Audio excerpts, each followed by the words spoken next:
మీకైతే ఏడు చేపలు దొరుకుతాయా? మాకైతే దొరుకుతాయి. ఎందుకంటే మా ఇంటి పక్కనే ఏరుంది.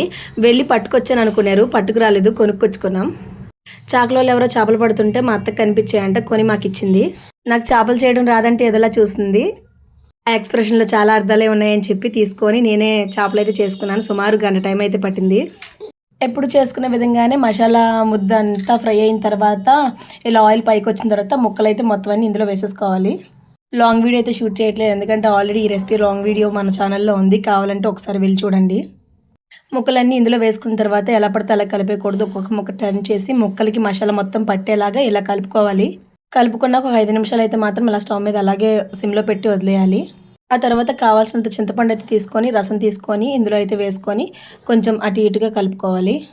లాస్ట్లో ఉప్పు కారాలు సరిపోయేలేవో అడ్జస్ట్ చేసుకొని మూత పెట్టుకొని ఒక 10 నిమిషాలు హై ఫ్లేమ్లో, 5 నిమిషాలు లో ఫ్లేమ్లో ఉడికించుకుంటే సింపుల్గా చేపల పులుసు అయితే రెడీ అయిపోతుంది.